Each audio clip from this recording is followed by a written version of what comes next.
অর্থাৎ আল্লাহ তাআলা ফরমাইতা ও মানুষ হওয়া তুমি তাই এসো অন্যর মালকে অন্যায়ভাবে গ্রাস করিও না, বাতিল পন্থায় হারাম পন্থায় তুমি তাই এসে অন্যর মালকে তরক করিও না, খাইও না। ওয়াতুদলু বিহা মিনাল হুক্কাম, আর ডাইরেক্ট নিজে গ্রাস করতে ক্ষমতাদি না পারবে কোলে কৌশলেও গ্রাস করিও না।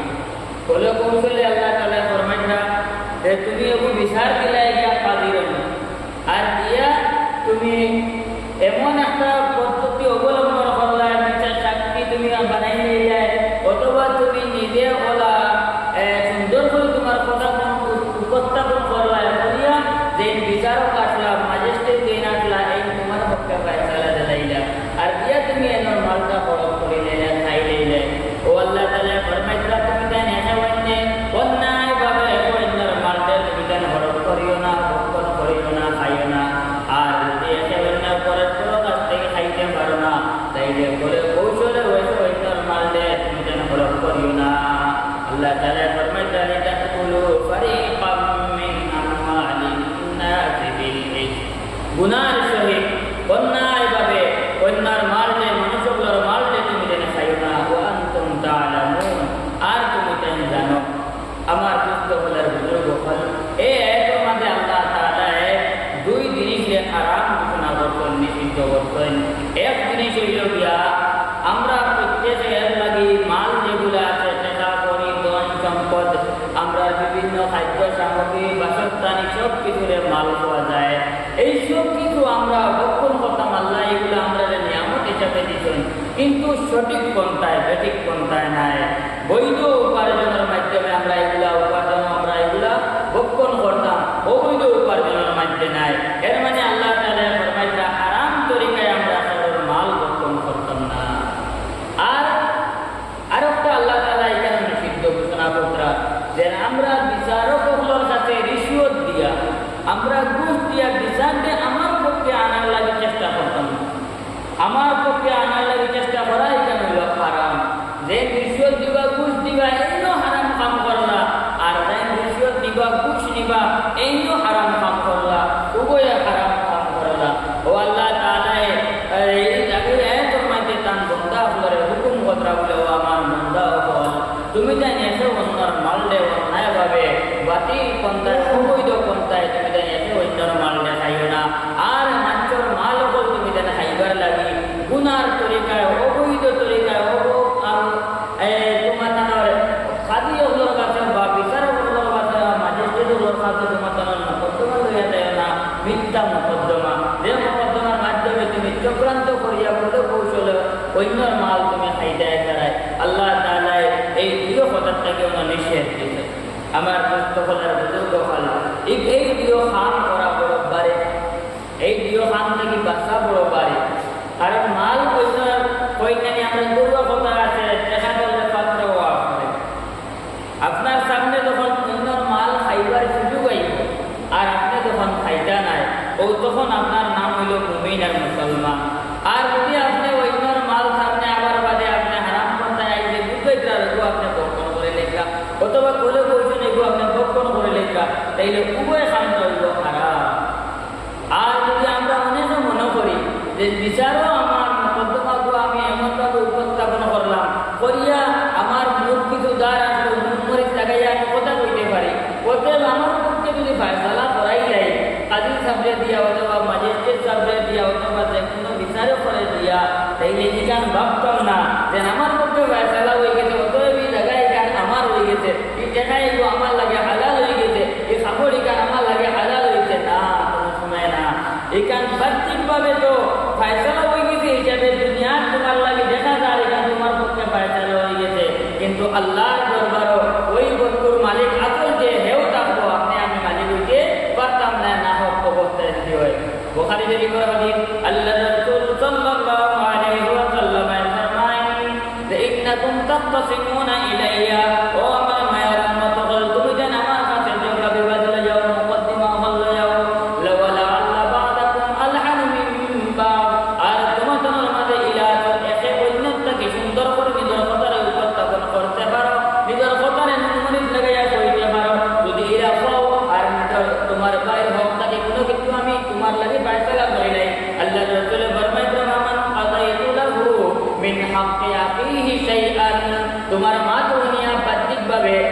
যদি কোনো কিছু ফয়সালা দিলাই তোমার লাগিয়া মিন হাক্কি আখিহি তোমার বাইর মাল থাকে তাইলে জানিয়া রাখো ইন্নামা আফতাহু কিতাতাম মিনান নার দেন আমি যে তোমার লাগি ফয়সালা দিলে তোমার বাইর হক ঠিকান তোমার লাগি আমি দুজখের এক টুকরা কাটিয়া দিতে ভগবান আউযুবিল্লাহ ওতে আল্লাহর রাসূল আগে ফরমাইতরা বালা ইয়াকুলহা ও আমার মায়ার বান্দা উম্মত হল তুমি যেন ওই মালটা নিও না তুমি যেন হারাম মনে করিও না চাল করছেন নি আমার বলার বুঝলো করতে গিয়ে আমরা মনে করি বিচারটা বায়দালা করাই দিলে মনে করি ও আমার হয়ে গেছে এক ধরাও না আপনি জানরা আল্লাহ এটা ওয়াকুম তাআলা আপনি জানরা এই জায়গায় কেন মালিক আপনি হাসাল করা আসলেন না না আপনার বাড়ির আয় ঠিক করতে না ঠিক করতে সময় আপনি একা দবাদব কুটি মারি দিতেন এই কুটি মারাই কেন আপনার জানা আছে না বিচারি হল আইছেন আইয়া যখন দেখতেন দরবার লাগছে কারণ কুটি বনো বলে মাঝে দিয়ে মীমাংসা করিলে আঘাত আঘাত ছাড়ি দেয় ওদের আঘাত আপনারে দিবা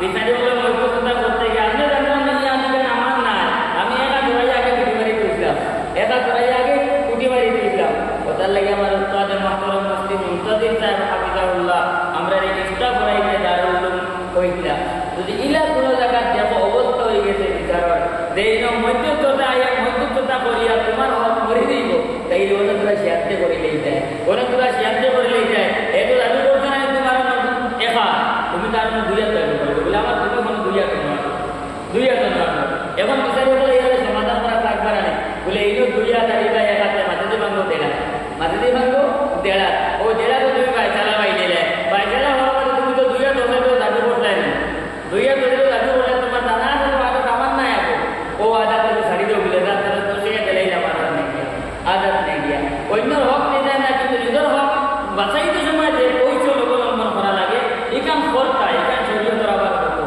আমার হলার বুজুর্গ হল প্রত্যেকে আমরা যারা তফসির বুনিয়াদ আমরা প্রত্যেকে আইটা থেকে আমরা ইরাদা করতাম যে আমরা অন্যর মাল কোনো সময় বক্ষণ করতাম না অন্যর মাল হারাম পন্থে আমরা বক্ষণ করতাম না কারণ হাদিস শরীফের মধ্যে আইছে যে মাংস শরীরের বা যে ব্লাড যে রক্ত আপনার আমার অন্যর হারাম মাল খাইলে উপার্জন হইব এই মাংস আর এই টুকরা কোনো সময় মনে যাইতে নাই না যদি আমার দৈত্য হলার বুজুর্গ হল আমরা যদি কিছু সামান অন্যর খাইয়া যদি আমরা হারাম শরীরে বানাই নাই তাইলে এই হারাম শরীর লইয়া আমরা জন্ম তো যাইতে পারতাম না রসুলের বাইতে মোতাবিক কোথায় আমরা সবসময় খেয়াল করতাম যেন আমার হালাল খানিতে হইতো আমার একটা হালাল হইতো আমার দৈত্য হলার বুজুর্গ হল এক ঘটনা আমার মনে পড়ে গেছে হযরতে শেখ হুসাইন আহমদ মদনী রহমতুল্লাহ আলাইহির জীবনে লেখছেন যে দারুল উলুম দেওবন্দ তখন তাই শেখুল হাদিস এবং শেখুল মুদাররিসিন আল্লাহ দারুল উলুম দেওবন্দ ওই সময় দারুল উলুমের এক নবাব বেড়াইয়া তারা দাওয়াত দিবার লাগে আর দাওয়াত দেওয়া তাইয়ালে তারা যে সময় দাওয়াত দিবেন তখন তাই দাওয়াত কবুল করছেন না কইছেন না আমরা মাদ্রাসার পড়ার অতি বছর দাওয়াত দেওয়া দায়িত্ব নাই গেছেন কি নবাব বেটা গুইয়া তুলাবাদে আইছেন এক গরিব বেটা গাছ সাতটা বেটা ও বেটা আইয়া দাওয়াত দিচ্ছেন বলে হুজুর আপনারা হুজুর সারা দাওয়াত আমার বাড়ি যাইয়া হযরত মদনী রহমতুল্লাহ আলাইহি দাওয়াত করতে নিয়া আর বলছিয়া সারা হুজুর বললে দাওয়াত বেলা গিয়া যখন দাওয়াত বেলা গিয়া নবাব বেটা যখন খবর পাইছেন যে আমার দাওয়াত রাখবেন না আর হযরত মদনী গরিব বেটা দাওয়াত রাখিলেই এই নবাব বেটা গুসা দিয়া গরিব বেটার বাড়ি পৌঁছে গেছেন পৌঁছিয়া গিয়া হযরত মদনীর প্রশ্ন করেন যে আপনি কইলা বড় তো তৈরি গো দাওয়াত বেলা না যে আমার বাড়ি দাওয়াত রাখলাম না কি বেটার বাড়ি দাওয়াত রাখলাম কি খেয়াল করছেন কি ও হযরত মদনী রহমতুল্লাহ আলাইহি নবাব বেটারে কইলা ও নবাব বেটা জানিয়ে রাখো ওই গরিব বেটার বাড়ি দাওয়াত খাইবার লাগে আমরা অপেক্ষা থাকি এবারে প্রত্যেক বছর আমরা একদিন দাওয়াত করি প্রত্যেক বছর একদিন দাওয়াত করেন আর এই বেটার দাওয়াত খাইবার লাগে আমরা অপেক্ষা করি বলে সেনে বলে এই বেটার বাড়ি দাওয়াত খাইয়া গিয়ালে 40 দিন পর্যন্ত আমরা ইবাদত করতে ইবাদতের মধ্যে আমরা মজা পাইব সুবহানাল্লাহ খেয়াল করছেন শেখুল আরব আজম আর ওলিকুল শিরোমণি হযরত হুসাইন আহমদ মদনী রহমতুল্লাহ আলাইহি যাই মুনাকাবাত কইলে সমস্ত শরীরে সমস্ত বদনে আল্লাহর জিকির করত ওলা মানুষে কিটা বুঝরা বলে এই বেটার খানে খাইলে আমরা ইবাদতের মধ্যে মজা আর লজ্জত পাই যায় খেয়াল করতে হালাল খানে আসর কত পান আপনি আমি যদি অন্যর মাল হড়প করি আর খাই আর হারাম খাই তাইলে আমরা কিনা আশা করি আমরা দোয়া কবুল হয়ে যেত এর লাগে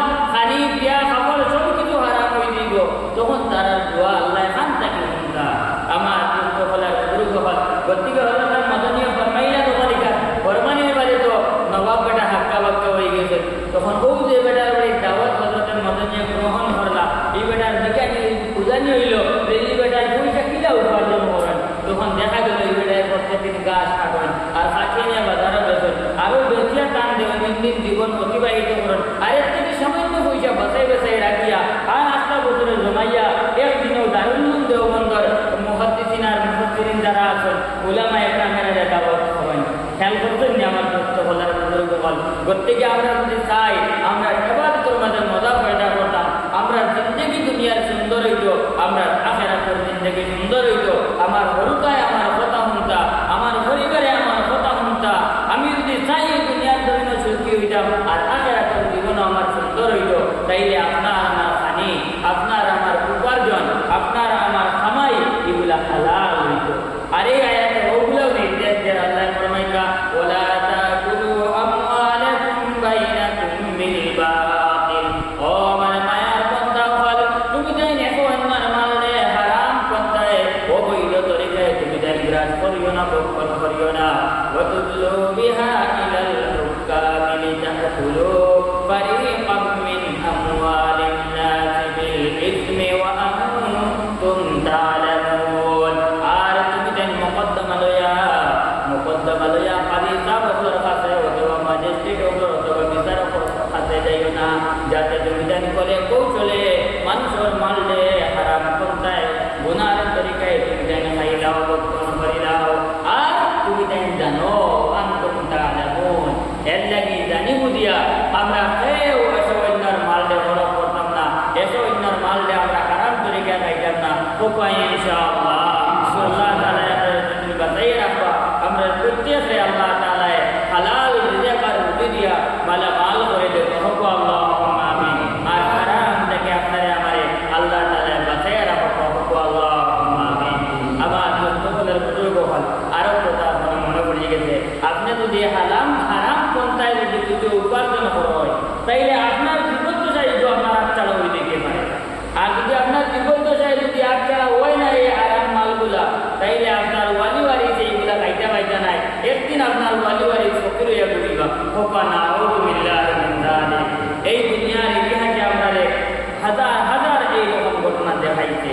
আর যদি আমি হারাম পন্থায় উপার্জন না করিয়া হালাল তরিকায় কম যদি উপার্জন করিয়া যায়, তাহলে ওই হালাল উপার্জন গুলা আপনি যদি দুনিয়া থাকবা ভক্ষণ করবা, আর আপনার আওলা করলে আপনার সন্তান হলে ভক্ষণ করিয়া দেবা। কারণ ওই হেমালের হেফাজতের জিম্মাদার আল্লাহ বনি যায়। যদি আমি হালাল তরিকা কামাইয়া যায়, তাইলে আমি খাইমো, আপনিও খাইবা, আপনার আমার হুদায় খাইবা, চুরিও খাইয়া নেইবা। আর তার প্রমাণ হলো কুরআন শরীফের আয়াত ওয়াকানা আবুহুমা সালিহা। হযরতে মুসা আর খিজিরের যখন সফর চলে, আপনারা লম্বা ঘটনা জানরা, হযরতে মুসা আর খিজিরের চৌরামারে মাঝখানে এক কথা আছে যে হযরতে মুসা আর খিজির গ্রামও গেছলা গিয়া চাইতা যে দাওয়াত খাইতা, কিন্তু গ্রামবাসী কেউটান থাকে দাওয়াত খাওয়াই না সফর আসলা। এমন অবস্থায় হযরতে মুসা আর খিজির ঘুরিয়া আইতা মাইল হইয়া আইতে সময় বউ গাঁও থেকে বাড়িতে দেখা বেড়ে খান হযরতে খিজিরের লাঠি দিয়ে সুদা করে দিলা। আর কোনো সুদা করে দিলা হযরতে মুসা বলে ওইটা কিটা করলাই, ওইটা কিটা করলাই, ও যে একটা দাওয়াত একটা বাদ দিলা না, আপনার দাওয়াত খাওয়াইলে না, উসাইটাতে আপনি কিন্তু কিছু উজরত লই লিতে পারলা। অনেক হযরতে খিজিরে কইলা হাজা ফিরাকু বাইনি ওয়া বাইনি, ওইলো আপনার আমার এই খবর শেষ, আর আপনার লগে আমার চলা সম্ভব হইতো নাই। হযরতে মুসা কইলা আচ্ছা ঠিক আছে, আর আমি যাইতাম না মগর এই যে তিন খাম করতো ও তিনও খবর বর্ণনা দেও। হয়তোর লোকের এক কামড় বর্ণনা দিতে গিয়া হযরতে খিজিরে ফরমাইছিলা যে এই বেরিকান আমি যে সুদা করছি, এই বেরোর তোলে দুই তোমার মাল আছে, আর এই মালগুলা তার বাপে হালাল পন্থায় উপার্জন করে দিয়া গেছেন। ওয়াকানা আবুহুমা সালিহা। হযরতে খিজিরে দলিল কোরআন থেকে কোনো যায় না, খেয়াল করতেন। গতিকে আমি যদি হালাল পন্থায় উপার্জন করি, তাইলে এই মালগুলা আল্লাহ তাআলা দায় করেন না। এই মালগুলা আপনি দুনিয়ায় থাকতে আল্লাহ হেফাজত করবা, আপনারে আল্লাহ এগুলো খাওয়াইবা, আর আপনার ওয়ালিওয়ারিকে এগুলো খাওয়াইয়া দিবা। গতিকে আমার সকলের বুজুর্গ হল আমরা খুব সতর্ক থাকতাম যাতে আমরা উপার্জনের মাঝে খাইয়া হারাম করতো না। আমরা অনেক সময় শয়তানে আমরা ধোঁকা দেয়, কারণ ইন্নাহু আদুউম মুবিন। আল্লাহ তাআলা ফরমায় তাই হইল প্রকাশ্য দুশমন, একে ধোঁকা দিয়ে গিয়া জানেন নি, একে ধোঁকা দিব আপনার বলে সারা হারাম খা হালাল খামারায়, হালাল খামারায় তুলা হইলেন কিতা হইল, তুলা হইলেন কিতা হইল ভাই সুযোগ লইলাও ও বলেন ভাই তুলা আনি ঘুরাইলাই আপনার সারা হালাল মারলে আপনি নষ্ট করে দিলে হারাম মাল ঘুরাইয়া। তার দৃষ্টান্ত আপনারা আমরা বুঝতে পারবো, যদি এক কড়াই দুধ গুড়া বালা দুধ গরম করতেন, আর কোনো যদি লেফটিন থেকে ইত্যাদি হারাইয়া খাদ্য হারাই দিন এক কড়াই দুধ, আর আপনার আমার পিত্রতে খাইবার দিব নিয়া, খাইতে দিব নিয়া, আর খাইতে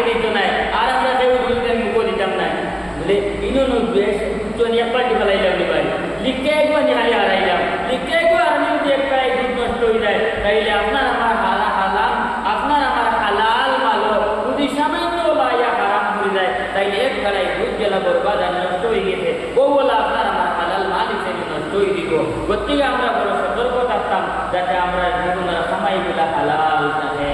আমার দুঃখ ফলার বুজুর্গ ফল আর হারামের মাঝে নাই আরাম, এখানে একবারে চিরন্তন সত্য। হারামের মাঝে আরাম নাই। যদি আপনি হারাম খামায় বাচ্চাকে আপনি সুন্দর ঘর বানাই দেবা, কিন্তু এক পুরি বাড়াইব আর যেতে তাই করবো 7 লাখ হইয়া বাড়াইব। ও আমার তজরবার থেকে এক বেড়ায় আর দেশপুর দেখা হারাম তরিকা খামাই দিন আল্লাহ ভালো করো। আর ও এক পুরিও বাড়াইছে দেখো মনে করতো মনে করি বিছুরি কন্যা দেবতা আর বা ওটুকু গা করিয়া 7 লাখ টাকা দিয়া গেছিল।